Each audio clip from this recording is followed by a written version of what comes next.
What up, y'all? Put my glasses on.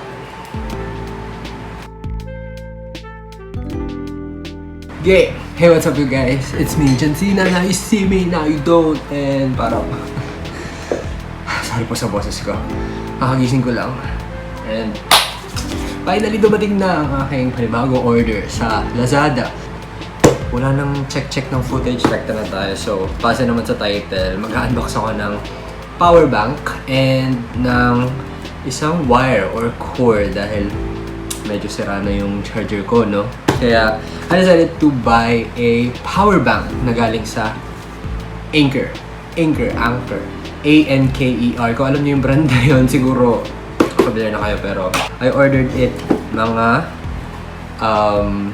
siguro mga December 15, hindi ko na maalala, or December 14. And, dumating na siya ngayon. Second day ng simbang gabi. Let's go. Bigla siyang dumating. Kaya, dapat niya hindi ko na ito i-vlog eh, pero i-vlog na rin natin. Para may content naman ako sa pagkita niyo. Wala ko sa lamesa. Hindi ko alam kung rinig niyo ako. Amazing. Bubble wrapper. Dapat dalawa to. Ay! Wala pa yung yung cable. Darating pa mamaya pa darating. So, ito mismong power bank muna. Ano ba yan? Ang epic.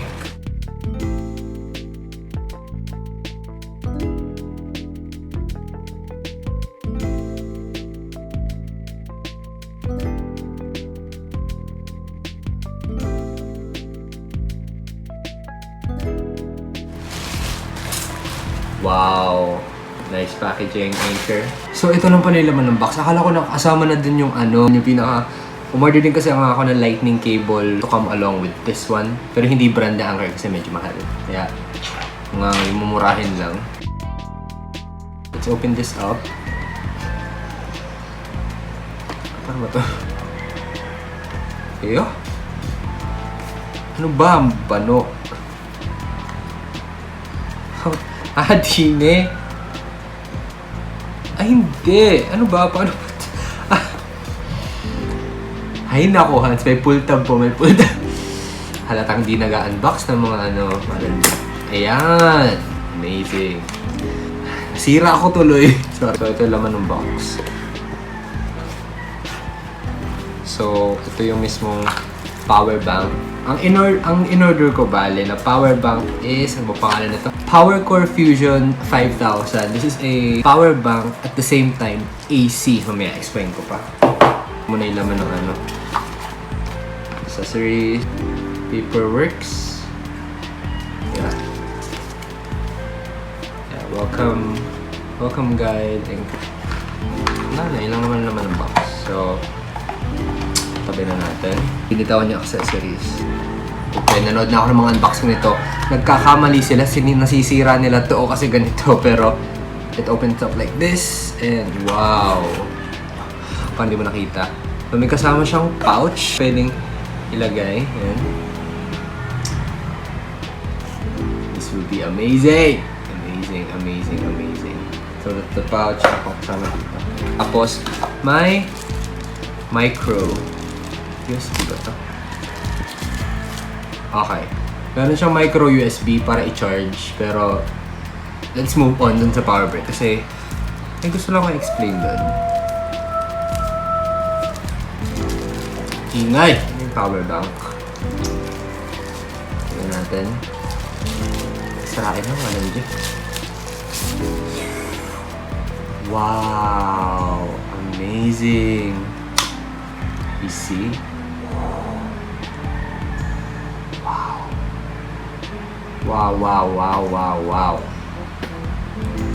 Wait lang ha, nagagandahan ako. Version ko kasi muna lang ganito. So, ito yung sa pouch. Pag ilalagay mo. Hey! Wait lang. So, doon tayo sa review. According to my research, itong POWERCORE Fusion 5000 ito is, yun na nga, kaya ko siya nagustuhan kasi 2-in-1 siya. Pwede siya maging AC adapter, for example. Pare, meron kang lightning cable or wala kang power brick, pwede mo siyang gamitin as a normal power brick. Nang lalagyan ng lightning cable sa kung sa AC, then it charges. But, ang kagandahan nito is, power bank din siya. So, it has 5,000 mAh battery. It has 2 USB-A ports and a 1 micro USB port. Itong micro USB na to is for charging the mismong power bank itself. Pero, ang weird lang kasi nun, pwede mo naman kasi itong isalpak lang sa AC, then it will charge by itself. That's the purpose of it. Pero kapag naman may nakasalpak sa kanya or may connected devices sa kanya habang nakasalpak sa AC, uunahin niya munang i-full charge yung mga devices na ang ingay ng manok.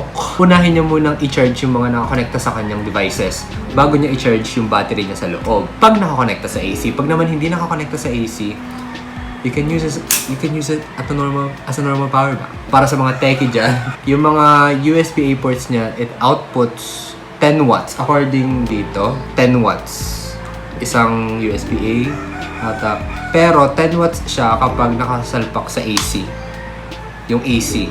Kapag ginagamit mo siya directly sa AC. Pero kapag naman on its own, pwede mo siyang, ang ina-output niya ay 15 watts. If I'm not mistaken. Kasi nakalagay kung kita nyo. Out 5V 3 amps. 5V 3 amps. Actually, may computation niya para ma-compute nyo yung watts. I-multiply nyo lang. 5 volts times 3 amps. 15 watts. So, yun. Grabe, ang ganda. Ang ganda ng quality ng Anker. Actually, may ganito si Daddy pero ang kanya power bank lang. Nakita ko to noon, sabi ko, ang tayo ko na rin gusto nito kasi kaya na rin ako bumili ng power bank kasi ang bilis na malobat ng cellphone ko. As in, ang battery health ko sa itong gamit ko phone, halos nasa 79% ata na yung battery health ko. Hindi pa naman ako nakaka-experience ng sudden shutdown sa iPhone ko. Still great. Nababagalan. Sobrang bilis niya na nga lang talaga malobat. Kaya kinailangan ko na ng ganito. Matitest ko to. I will do a follow-up review na lang kasi hindi ko may papakita niya yung phone ko. Pero, ayun. That's it for the unboxing. See you. Hindi mo na ako mag-outro. See you sa next clip kung saan nagamit ko na to.